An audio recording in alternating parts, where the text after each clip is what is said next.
So this is me. If you don't know me, if you haven't been in a MRU training session before. So I work for MRU. MRU is a nonprofit, a university affiliated nonprofit that does free econ resources. We have all sorts of econ resources. Usually these training sessions are sort of showcasing some of those resources, how to use them. This one's a little different, although it is related. So MRU.org. Teach economics. So we do have a unit plan that talks a lot about AI and also how to incorporate AI. Or the unit plan itself incorporates AI and talks about the history of AI. So this unit plan right here, I'll put this in the chat actually if you're interested. So this is probably our most AI type unit plan, but primarily this training is just sort of to help y'all or help teachers learn how to utilize AI to make their life easier. That's the goal. All right, this is me. This is the best headshot I have. What can I say? And if you haven't been on training before, I work for MRU, but I still teach at the university level. So I'm still in the classroom. All right, so to motivate, before we get to the AI stuff, let's have a little bit of fun. So, it's natural, I think when new technologies come out, especially if you're above, like me, above the age of 35, I think the natural reaction is to, be scared or be annoyed, like, oh, why does things have to change, or oh, I got to learn this new thing now. And also there's a palpable fear of like, oh, job displacement. Oh no, like, am I going to be displaced? And indeed, we have seen old occupations go away. So we've seen old occupations go away with the advent of new technology. So here we have some old occupations for you that don't exist anymore. So horse diver used to be a job. You would ride a horse off a platform into water. This is before TV, before the internet. People had to entertain themselves somehow. So horse diver. This was a job. Here's another old-timey job, knocker upper. This is not what it sounds like.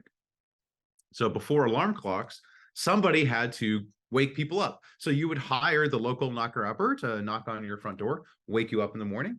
In the picture, this knocker upper has a pea shooter that she's shooting at a second floor window to wake someone up on the second floor.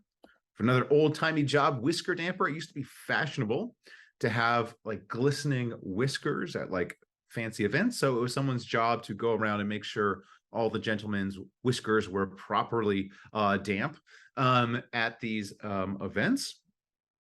Then we have the ice cutter. So the ice cutter would, before we had refrigeration, you'd have to cut the ice out of the lake to get the cubes.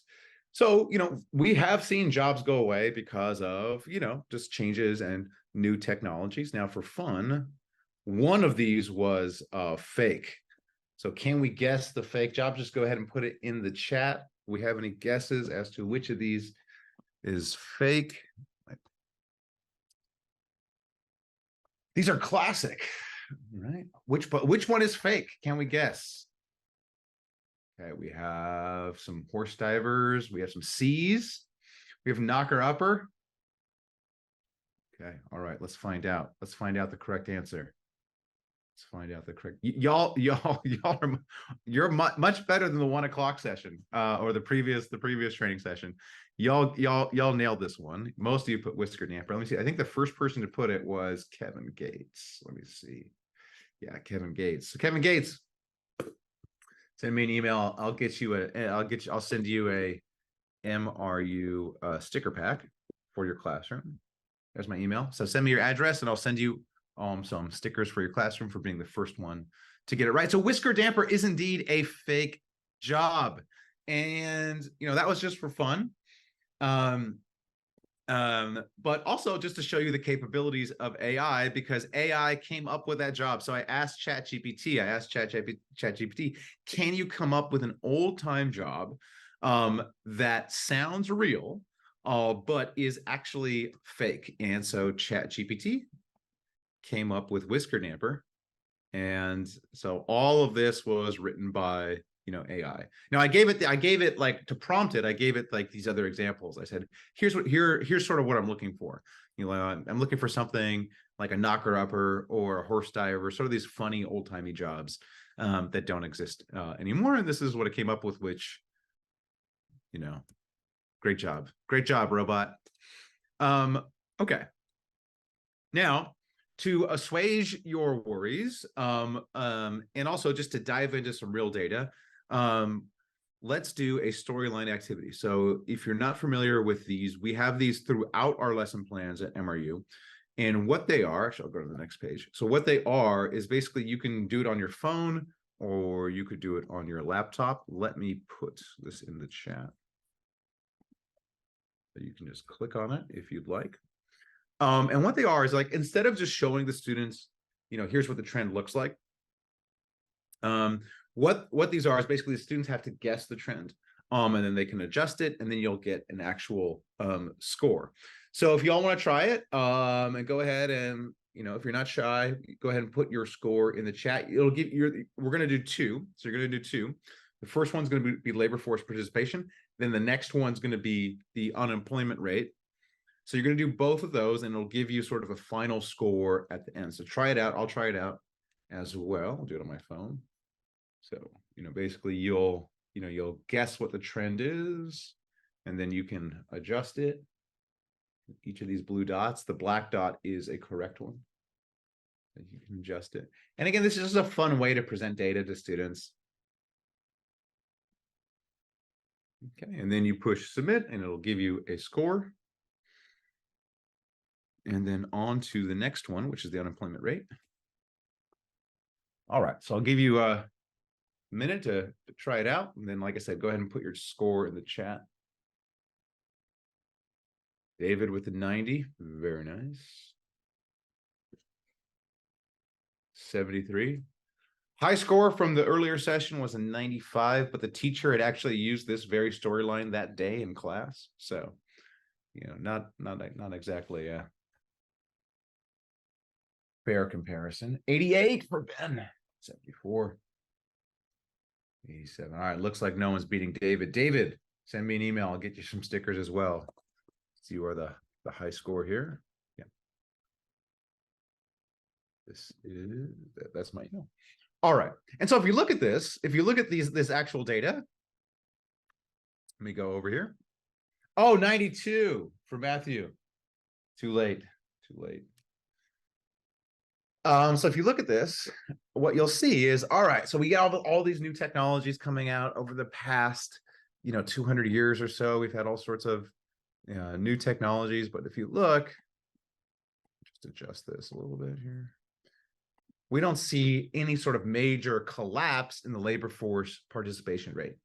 If anything, it's gone up over time. And similarly with the unemployment rate, we don't see crazy levels of unemployment due to technological displacement over time. The unemployment rate basically hovers between, looks like 5 and 10%.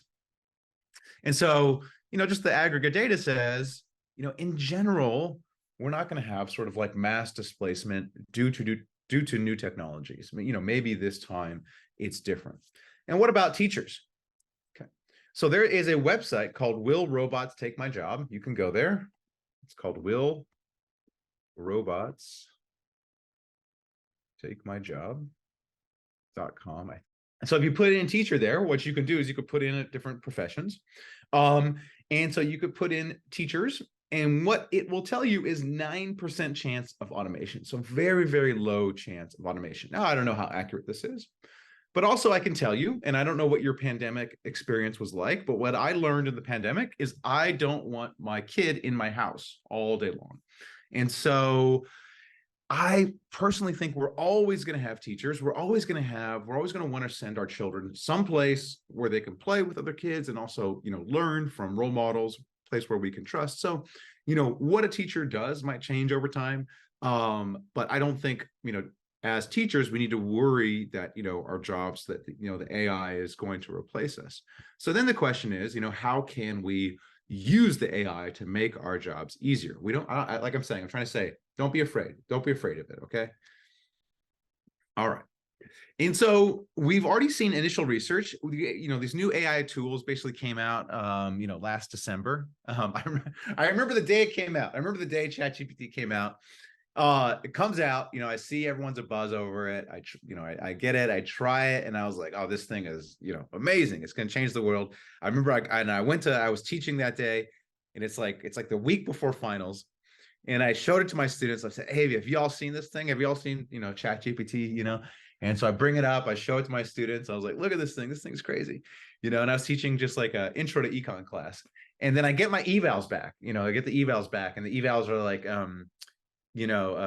what was the most important thing you learned in this class? And all the evals were like, oh, I didn't really learn much economics, but when the professor showed us ChatGPT, that helped me pass all my other finals. So it was not necessarily, what I hoped on the evals, but the students did find the ChatGPT useful.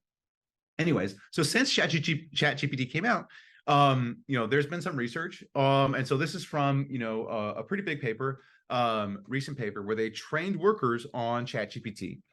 And basically it made their jobs much, much easier. Okay. Now, people were more worried about their jobs, but they were also significantly happier. They were able to use ChatGPT to basically like automate a lot of the boring tasks. Okay, now this is the research, and I'll tell you from personal experience. So I have a brother. My brother runs a small business, and if you ever got an email from my brother, you'll be like, how did this person graduate college? Like, this email is like, it looks like a kindergartner wrote it. Like, it's just, he's not the best writer. Okay. So what he's been using ChatGPT for is he's been taking his emails, like his rudimentary emails, and then he's been putting them into ChatGPT and saying, can you rewrite this to sound more professional? Okay. And this has been his experience. He's like, for the first time in my life, people are actually responding to my emails. So it's made his life easier. And so I think, when we see like the AI and we see all the news about the AI, we say, oh, people are like, it's going to change the world, or people saying like, oh, it's going to take over the world. It feels very big and like, okay, I got to learn all these things. What I'm going to try to show you in this session is just like, you could just use it for little things. You could just use it for, this little task or that little task, just to make your life easier, just to kind of take some burden off of you, and it's very, very, it's very simple. Okay, so let's get into it a little bit. Or actually, let's do a little bit of an overview first. Okay, so this I took from the One Useful Thing Substack. This is written by Ethan Mollick, and so this is a great resource. He has lots of articles where he talks about how to use the various AI tools. So this is just sort of a summary of some of the existing tools in general. And again, I don't know where people are at their level of experience with the various tools. I'll tell you, I'll put it in the chat. This is the big one that most people use, just the ChatGPT. I'll talk about my specific settings here in a second, but if you want to just go there and sort of get it set up and just sort of play around, if you haven't, done so already, it might be useful. And then here are some of the ways that you can use it, or some of the best practices. A lot of times people will suggest that you need to tell it to act as a role. And with custom instructions, some of this is maybe not as necessary anymore, but this is sort of good practice. Just say, hey, here is the role that I want you to take. Because then basically what that does is it tells the AI to focus in on a certain set of like learning data. So it says like, if you're acting as an economist, it's going to focus in on writings about economics or things written by economists. So it basically just tells it where exactly to look when it's pulling the information. And then you tell it what you'd like it to do, and then you can ask it to output in different formats. All right, so that's good practice. Let's do a little bit of the caution, a little bit about where things can go wrong. So LLMs, that's large language models, of which ChatGPT is one. So they will sometimes make things up. They will just hallucinate. They're called hallucinations. And so it will sometimes make things up. And if I put in the same prompt and you put in the same prompt, we are going to get different responses. So it's not like an Excel spreadsheet or a program where you're going to get the same thing every time. So it's different than like, what we usually think of software. All right. It's, you almost want to think it more, it's like almost more like a person. You're going to get a different thing every time. It may lie to you in some way. And so let me show you an example of this from my own experience. So this is a log of me talking to ChatGPT. And so I was preparing a lecture on game theory. So I'm teaching game theory this semester, and I was just like updating my slides. So I was just asking about various game theory concepts. And what I was interested in game theory, or also in behavioral economics, there's this idea called the discount rate, which is basically like a metric that captures, how much somebody values the future. Look, the details are not important, but basically what I was interested in is like, what do these discount rates look like for different populations is what I was trying to get at. Like, what is the average discount rate per person? So I was asking it and it wasn't giving me an answer. I asked it again, Then I said, enough with the hedging, just give me some numbers. Okay. And this is what it wrote back to me. And so it said, in a study published in 2002 in the American Economic Review, researchers found this. Then it says, in a 2011 survey of over 2,000 adults, researchers found that most people had a discount rate over 10%. Okay. Now, here's the problem. These are entirely made up. So there's no 2002 AER paper. There's no 2011 survey of 2,000 adults. So it just completely made up two citations. So it will do this. It will hallucinate. And so you have to be careful about this. You have to double check things. And so you could see after this, I asked this, okay, what is the cite? Like, give me the actual citation here. And then it just said, oh, I apologize, whatever. And this is also important to know for your students, where, you need to tell your students like, hey, you can't just take what you get from the AI as gospel. You need to double check. You need to sanity check it. You need to cross check it. If it says a citation, you need to look for the citation. You should probably cross check with other sources like Google or Wikipedia. And also it's important, especially with econ, sometimes it will get like, I'll put some of my homework questions in there and it'll give the wrong answer. So it's not, especially not perfect with math yet. And so, the students, at least at this point, still need to double check, still need to have, some existing level of knowledge. Okay, so those are the cautions. All right, now let me show you exactly how I have mine set up. So there's 3.5, which is the base model. That's free. And then there's 4, which you have to pay $20 a month for. And so I use it enough where I think $20 is, it's fine. And then you have various plugins. I'm not necessarily going to talk about the plugins today, but there's various like extensions that you can do. So I have a few plugins. And the cool thing that they just released is you can go down here. So here's my account over here. So I'm using I have it through my university account.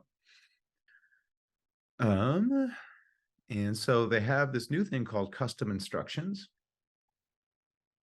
Okay, where you can tell it, all right, what exactly is your role? And so I tell it that I am an economics teacher. And then how would you like ChatGPT to respond? And here I've put like a bunch of, more detailed instructions about how I'd like it to respond.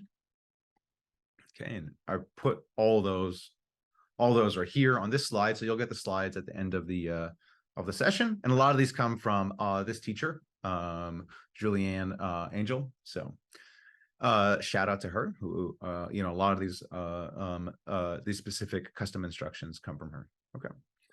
And so that also help it hone in on giving you exactly what you want. And of course you can customize it as you like, but you don't necessarily need any of that for right now. If you just want to work with the base model, you'll still be able to get something useful. Okay. All right. So that's enough preamble. Let's get into the specific use cases. All right.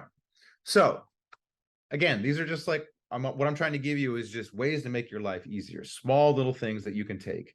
So writing. All right. So you can use it to do any sort of bureaucratic, like boring, rote writing that you need to do. All right. So, even yesterday, I was sending emails to somebody higher up than me. I wanted to make sure the emails sounded super professional, had the right tone. I remember my wife one time looked at my emails and she's like, why you seem so mad in your emails? And I'm like, I'm not mad. She's like, you got to use the exclamation point, all these tricks, but that I don't know.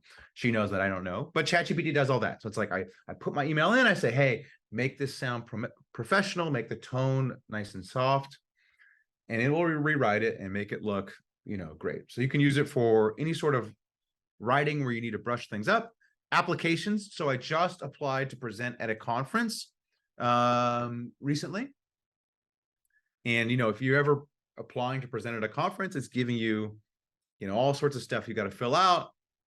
And basically it just needs to sound, good. So I told ChatGPT, here's what I'm presenting. Here's the presentation. Can you answer these questions for me? And it, I didn't just cut and paste. I looked at it and rewrote it. But it took, an application process that would normally take me an entire afternoon, took that down to about 30 minutes. Empathy. So it's really good at empathy. So let me just scroll up. So here's again a link to a conversation that I had with it. So for me, what happens is the first midterm will hit and students will do poorly. And they'll say, Professor Hill, I bombed this midterm. I studied so hard. What can I do? And you want to be realistic with the student, but you also want to give them, you want to be encouraging. All right. That's a hard line to walk. You don't want to be like, all right, well, econ's not for you, on to sociology or, whatever. So you want to be encouraging. So this is what I asked it. I said, imagine you're a kind professor who wants his students to succeed. What do you say to students who try really hard but fail the class anyways? Now, I would not send this output to the students, but what this was is I had students coming to my office hours. And so this just gives me a few talking points. So I could read this through and I say, okay, all right. This gives me a few talking points to tell the students. I had a teacher in Texas that told me that what he does is he sends emails to the students that are doing poorly in the class. And basically he uses ChatGPT to adjust the tone. As the semester goes on, he has the tone get more and more serious on his emails to his failing students. All right. And so actually when I presented this before, the teachers that I was presenting it to were like, oh, this is cool, but can ChatGPT be mean? So I said, pretend you are a jerk. What do you say to a student who's failing but refuses to recognize that it is their fault? And it can be a jerk. So, here you have its response. Look, I can't study for you. Can't do the work for you. This is college. It's a place where you learn to stand on your own, confront your shortcomings. So it's actually still pretty nice here. So the teachers that I was presenting to were like, nope, it needs to be meaner. So I said, be meaner. And here it goes. It could be meaner. It's high time you stop playing the victim and start facing the music. I'm not here to coddle you or be your personal cheerleader. It's called personal responsibility. So it could be meaner. And just for fun, the teachers wanted it to talk like Dr. Doom. So be even meaner in the style of Dr. Doom. And here it goes in the style of Dr. Doom. In my vast dominion, I tolerate no incompetence or weakness. And yet here you stand, a glaring testament to both. So, hey, if you needed to be Dr. Doom, it could be Dr. Doom as well. Yeah, so you can read through this. My patience wears thin and mediocrity has no place in my presence. Now this is just for fun. Obviously, you wouldn't send this to a student, but it does show you sort of some of the capabilities of the AI. Since it's trained on, basically everything that's been written, it's very good at mimicking like famous people or people that have written a lot. So if you need to mimic somebody, it can mimic somebody. I'm laughing because at MRU, one of my jobs is to help write MRU video scripts for MRU's founders, which are Tyler Cowen and Alex Tabarrok, who are both prominent economists who have written a lot. So if I ask ChatGPT to write in the style of Alex Tabarrok or Tyler Cowen, it actually can write in their style. But for you as a high school teacher or a university teacher, you can use this to sort of simplify concepts for your students or try to make econ more enjoyable. Okay, explain supply and demand in the style of a Taylor Swift song. You could do something like that. Or, I don't know, what would Steve from Stranger Things say about elasticity, Or you can take like a complex, like a really difficult article and ask it to rewrite it at a lower level or rewrite it in the style of, I don't know, an internet chat room or something like that. So you can play around with it. You can ask the students to play around with it. All right. So you can just use it for lots of writing. Another way you can use it is just to help you generate questions. Okay.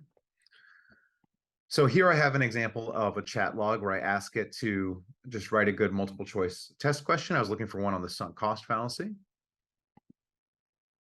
You can also ask it, if you just want, say, hey, give me 10 multiple choice questions.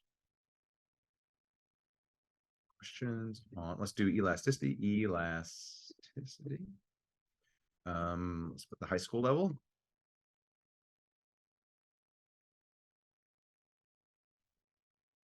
And it should be able to give me 10 questions, And again, you don't want to just like take these, cut and paste them, but if you're just looking for ideas, like, okay, like a starting point, this would be, perhaps a good starting point. What you can also do is, if you have an old question, like, so this is an old exam question of mine. So I could take this old exam question, and let's say I really like the question, right? But I assume that, if I've given it on exam, the students already have it. So I can say, still writing. Okay, all right. Let's just stop generating. So I can say, can you give me a similar question to this one, but with a different example?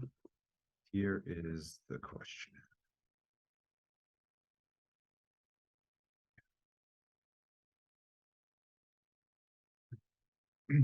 And yeah, again, you would want to double check to make sure everything makes sense in the question. But again, if you're like writing exams and you want to take your old exams and just sort of update them, change the numbers, that sort of thing, ChatGPT can use that. Or if you're looking to fill out a homework assignment where it's like, all right, I've done this question, give me a few different versions, of this question. Again, this is stuff that you would do, by hand in the past, and this is just a good jumping off point. Ben's asking, can it translate English to Spanish? Yeah, it's really good at moving between languages. So, I mean, my Spanish isn't like perfect, actually, given the fact that I spent like a year in studying abroad in Chile and then a year living in Spain and then 6 months in Mexico. My Spanish should be much, much better. But in defense, they barely speak Spanish in Chile. That it's like all modismos and it's like all slang. So all right. Yeah, so let's see. All right. Let's ask it. Can you rewrite the previous question? Sorry. Yeah, sure, whatever. The previous question in Spanish.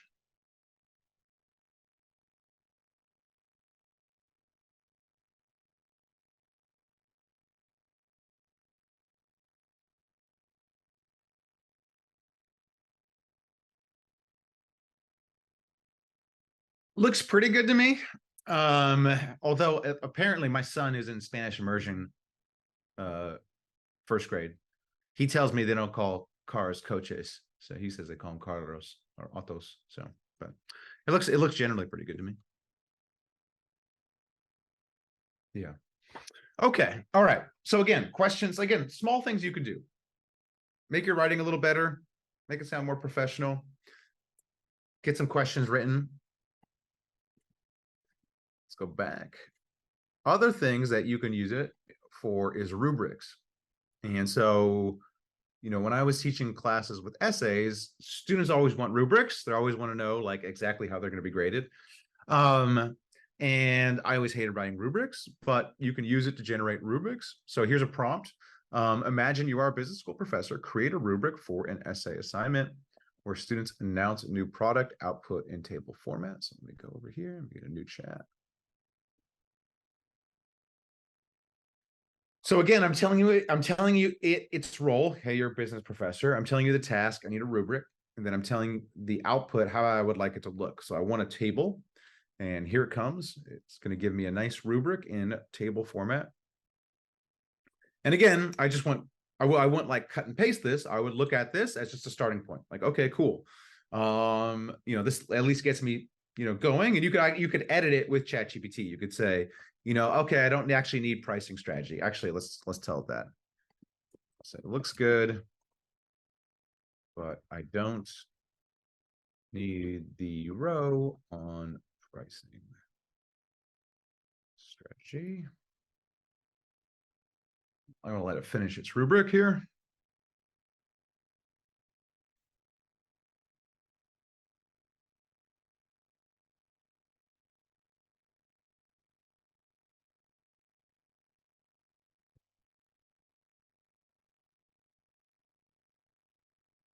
And then it should give it to me without that pricing strategy one. So you can like edit, as you go with it. And then of course, whatever you need, you can just, you can just copy it and then, move it out of ChatGPT. Now what's cool, what you can do as well is once you have the rubric, what you can do is you can have it grade a student essay. So I don't have a student essay. Well, I have student essays, but I don't know what the privacy rules on those are. So what I'm going to have it do is I'm going to have it grade its competitor. So Google announced their first AI product, Bard. This happened, I think, in February. And so I have here the announcement that Google did, just the text of their announcement. So what I'm going to do is I'm going to take the text of Google's announcement of the ChatGPT competitor, Bard. I'm going to copy it. And then I'm going to go back to ChatGPT. Oh, it's still writing. Let's see. All right. Is it done? No, not done. Oh, it is done. Okay. Then I'm going to have it grade it. So I'm going to say, can you grade the following essay according to the above rubric? Then I'm going to paste in the essay. And it will give me, it will grade it. Now again, like you wouldn't want to just have ChatGPT do your grading for you. You probably want to grade yourself, but if you need like a jumping off point to be like, all right, what are some good comments that I might be able to get, or like according to this rubric, where does ChatGPT think the student is deficient?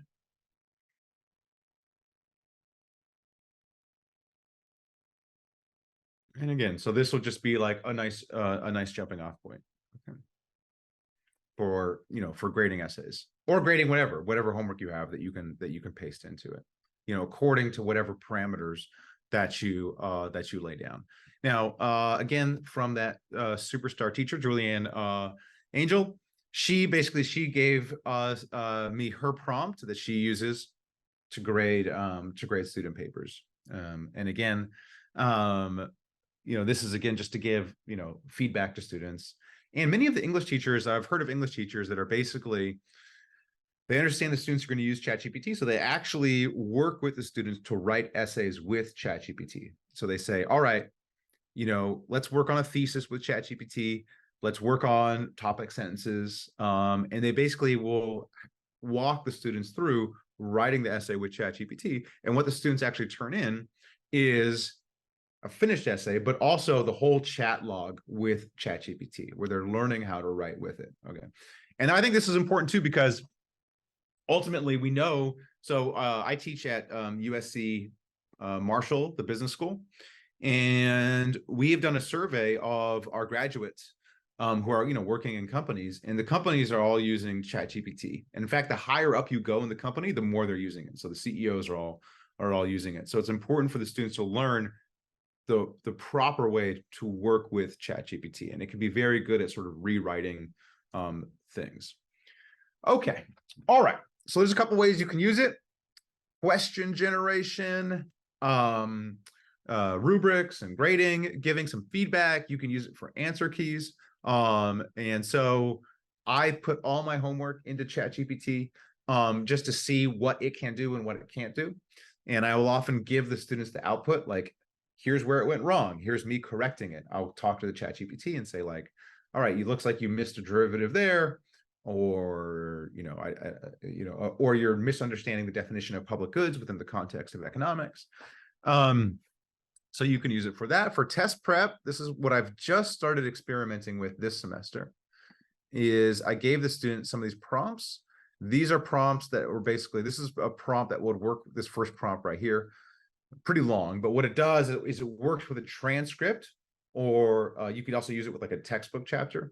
And basically what it does is it generates questions for the students based on that chapter. So when they're studying, they can upload the chapter or paste in the chapter, or in this case, the lecture transcript, and then they can have it generate review questions for them.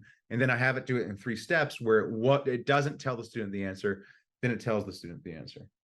I have some questions about the copy. Yeah, we're recording this, and we'll send you a copy of the recording, copy of the slides, and we will also send a certificate that you did this. Yeah. Okay, but it may just give us about a week though, because the person who sends those out, sadly, their dog has surgery. So the person who's responsible for sending them out is currently out for a couple of days, tending to their dog. So just give us a little more time than it usually takes us to send those things out. So just be patient. All right. So this is a prompt I gave my students that they can use to prepare for the exam. And here's another prompt where they basically, the second prompt does is, you give it a homework question, and then what it will do is it will generate 3 different versions of that homework question, like different, similar type questions that the students can practice on, and then it will give them the answers.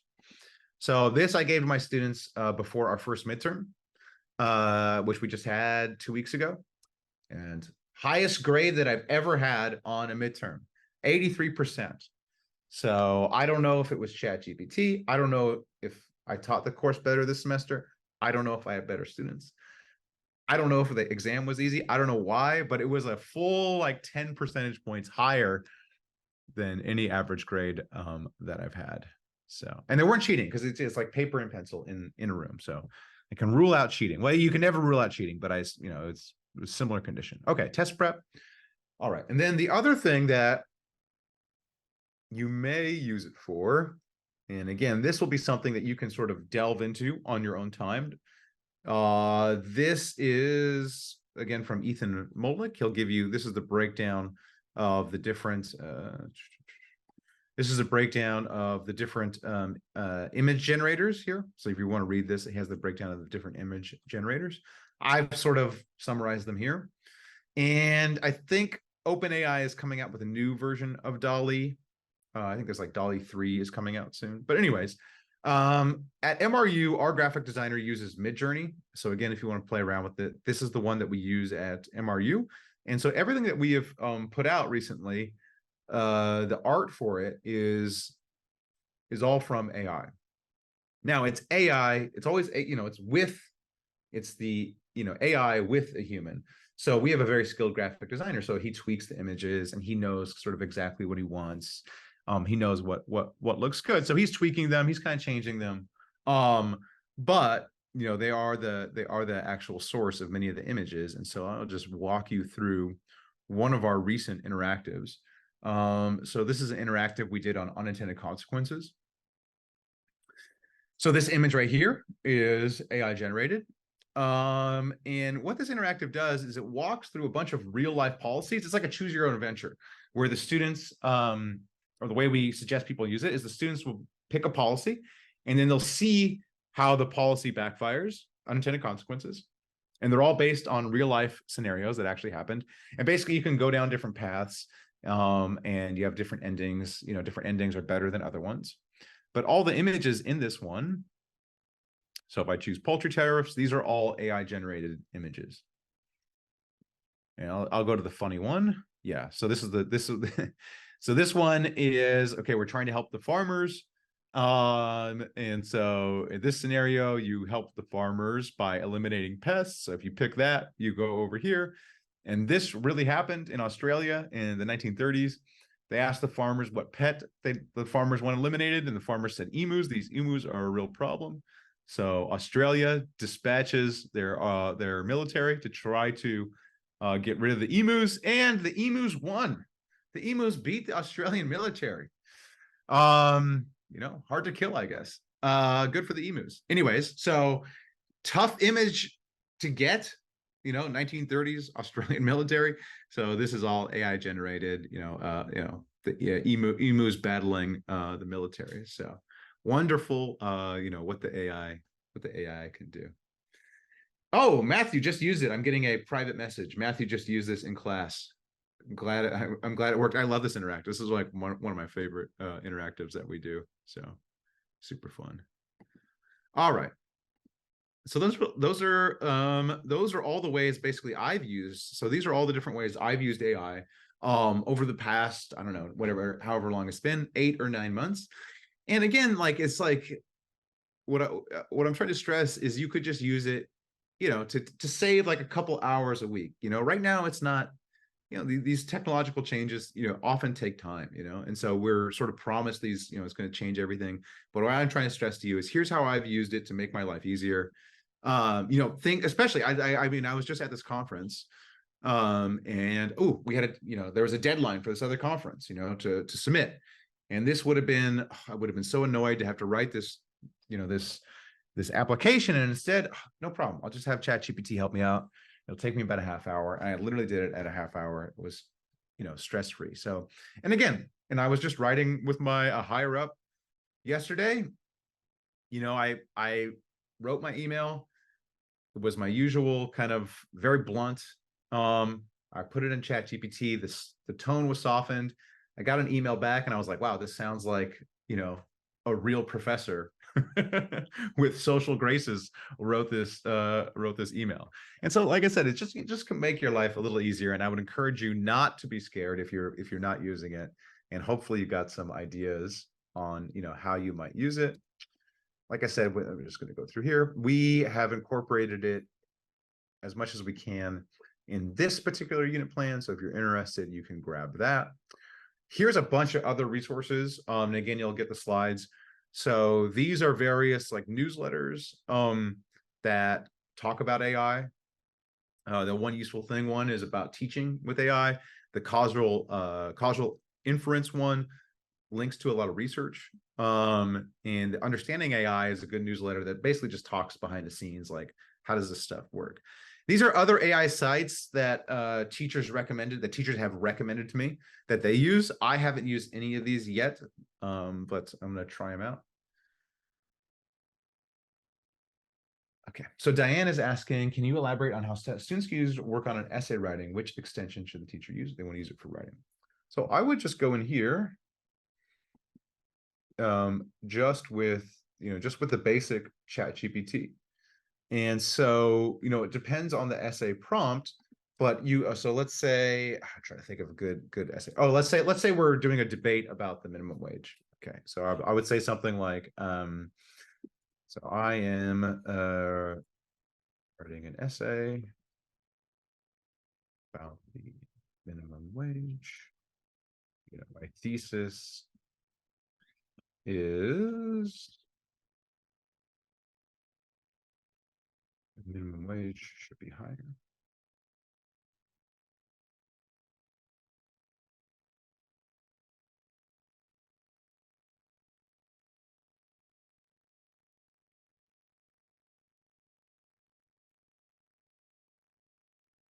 Something like that, where you can sort of work with it like piece by piece,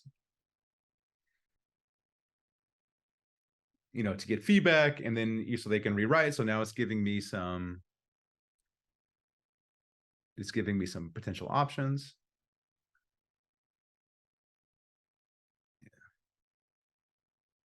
Okay.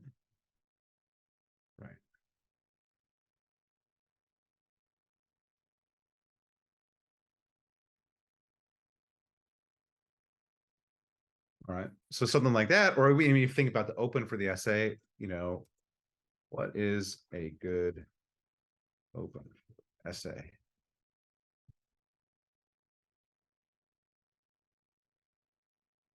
I am thinking about a profile of a minimum wage worker. I know. And it gives you, so it'll just give you feedback. And so you could see how you would use this to sort of build out different parts of, of the essay. So again, it's just like this with ChatGPT, it's just you just want to think about it like you're just, like you're talking to somebody. Okay. All right. So what else? So like I said, you'll get the links to this. Let's pause there for questions. So Nancy, how does it actually, you can, I have heard that custom instructions, this feature that I showed you, 3.5 has that as well. You could do that with 3.5. In my experience, 4 is better at math. It's still not perfect at math, but it is better at math. That is the main difference that I've seen between 3.5 and 4. Well, I'll be hanging out for the next 8 minutes. You are all free to go. Well, you're free to go before this. Like I said, you'll get an email from us at MRU that has your certificate of completion, the slides, and the recording of this session. So you'll get all that from this. So like I said, just give it a week or two.